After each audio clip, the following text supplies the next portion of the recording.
When I came here 32 years, there were 7,000 Jews. How many you are now? No more, less than 2,000 Jews. The big Jewish community stays in Casablanca. But beside Casablanca is no more other Jews. The Jewish population of Essaouira were more than the Muslims. The last Jew here is the Mayor Joseph Sibag. He just died a month ago. Il y a 45 synagogues à Saint-Laurent. Aujourd'hui, il reste deux au Mellah, Karan et le rabbin. Tous les Marocains, c'est une fierté de voir s'aimer l'amour. Ils sont partis certes, mais ils sont des ambassadeurs et de vrais ambassadeurs. Voilà.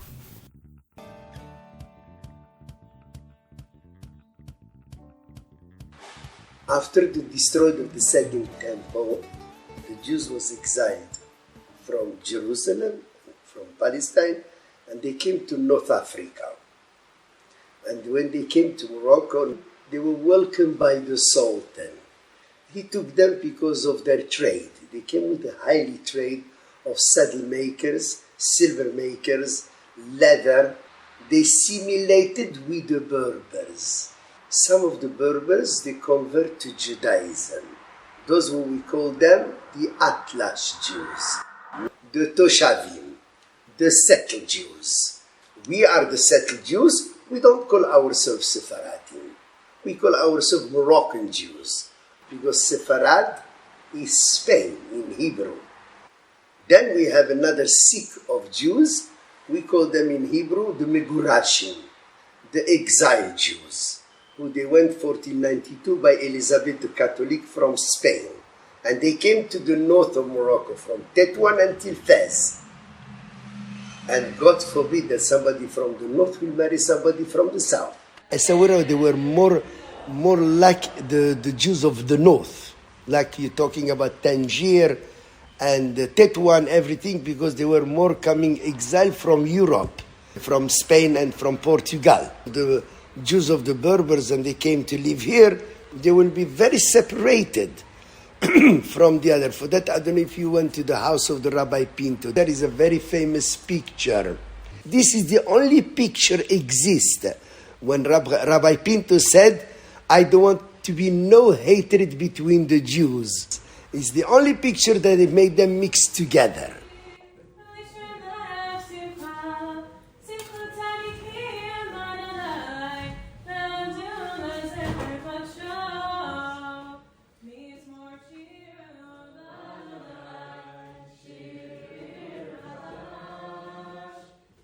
Bienvenue avec Découvrirez, la maison de la mémoire à Essaouira, donc 4 rue Ziri Ben Atia, dans le quartier Correspondant. C'est un projet national, donc c'est pas un projet communautaire ou ethnique. Donc, un projet national via l'engagement de l'État marocain, c'est une fierté. Voilà, pour nous, d'ailleurs pour moi, d'être à la tête de la direction de Beit Découvrirez et curatrice de Salat Atiya, gardienne du temple, je peux dire. Là, je pars de mon identité marocaine. Mon identité marocaine, je suis marocaine, j'ai ma part arabe, j'ai ma part hébreu, j'ai ma part africain, j'ai ma part andalou, j'ai ma part hassani et méditerranéen, bien sûr. Donc, cette mosaïque qui constitue l'identité marocaine. Après la dimension spirituelle représentée par la synagogue, je vous accueille certainement avec Shalom Aleykoum et Salam Aleykoum. Une broderie entre l'arabe et l'hébreu pour souhaiter la bienvenue. Et bien entendu, une signature de l'espace, donc le Coran, en dialogue avec la Torah. C'est pas un décor parce que c'est voulu que ça soit en dialogue. Et le dialogue entre les deux livres, ça nous laisse à évoquer et inviter à faire un dialogue à travers les religions, les générations et les cultures.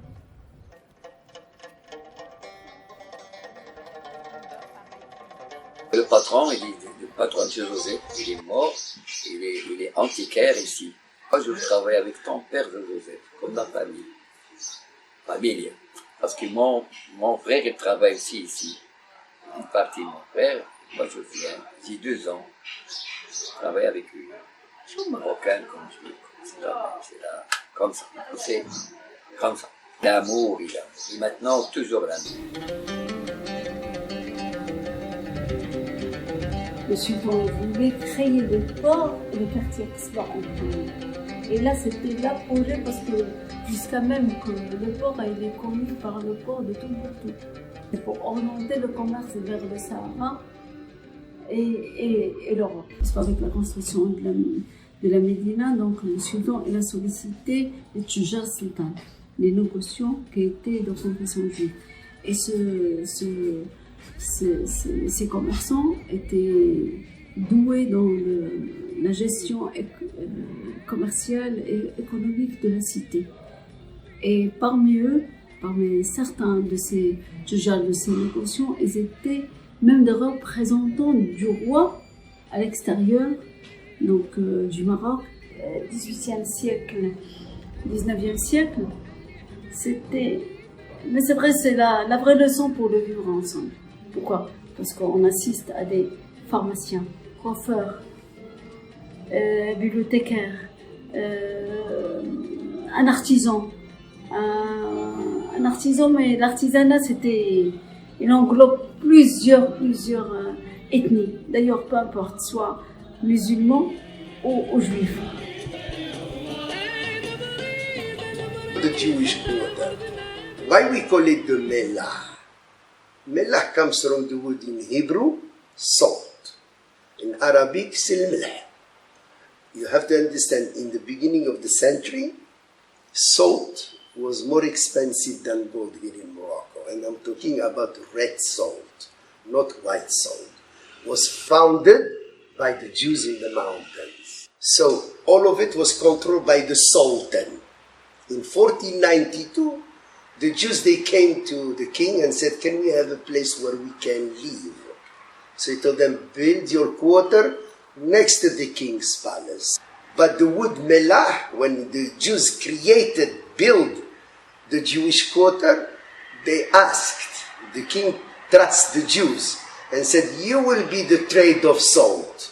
So you have to put in your mind, we never had here a ghetto. The Jews asked a place where to live, they gave them a place. They made a wall and gates. The gates will be only closed on Friday night and Shabbat. Mulay Ismail, when he became a king, he came to the Jews. He said, why your area called Mellah? So the Jews, they said, all the previous sultans, they gave us to be the trade of salt. He said, I'm going to give you a good job. When I don't like somebody, I'm going to cut his head off. And I'm giving it to you, you preserve it in salt and put it outside of the gate. That's what the word they gave in 16th century to the Jews. And he made them, what we call it in Hebrew, a dhimmi, a low class. The Idrisi dynasty in 808, he came to the Jews. He told them, you have to convert to Islam. So for that I'm telling you, dynasties, lot of dynasties, they were different to the Jews. I don't know if you heard this, that they built 2 labor camps in Morocco. And we know that the Germans and the Vichy wanted to put the Jews inside these camps. And they made 100,000 yellow stars to give to the Jews. So when they came to the King Mohammed V, he said, and who told you I have Jews in Morocco? I don't have Jews. I have all Moroccans. And I heard that you made 100,000 yellow stars. Could you make another 50 for me and my family? And take me with my people. This is a Muslim king who saved the Jews in 67. When was more tense in Morocco? After the 6-Day War, the attitude of the Muslim here wasn't like it was before. Hassan II became a king, stopped talking about the Jews. Why? Because all the Arab world jumped on him and said, we will help you, we're going to do this. So he couldn't say that I have a population of Jews, but only to show you that what made the Jews leave Morocco is the fear One king goes, they come another king. And when this king is not we don't feel very comfortable with him, we leave. Mass, they leave. Why? Because this is in the mentality of the Jews of Morocco. You never find a Jew here buying a house here. They rent. Because they say, why should we buy? We are leaving. But they are still here for 50 years, or 70 years. 18 years ago, King Mohammed VI obligated that every university and high school has to learn about Holocaust and the Jewish heritage of Morocco. The king, if you go to all the Jewish quarter and restoring the synagogues that you see, restoring the Jewish quarters, why he does it? He does it because this is something historical and he has in his heart. Morocco, it is an open country. I am proud to be a Jew in this Arab country. I'll tell you the truth, everybody knows Rafi. Everybody, so for me, I don't have no fear at all. Not at all. C'est la liberté. C'est tranquille. Pendant le Hanouka, dernièrement, on a fêté avec des musulmans et il y avait des juifs, des musulmans et des chrétiens. La dernière fête de Hanouka. Mais après le 7 octobre, c'était un peu difficile. On n'a pas pu célébrer avec nos amis et nos confrères juifs, mais c'est moi qui les ai allumés. Je les ai allumés 8 jours. À un moment donné, on m'a demandé pourquoi. Pourquoi? J'ai dit sans hésitation. J'ai répondu afin que cette lumière, la bougie des Hanouka, illumine notre chemin vers la paix. C'est ça.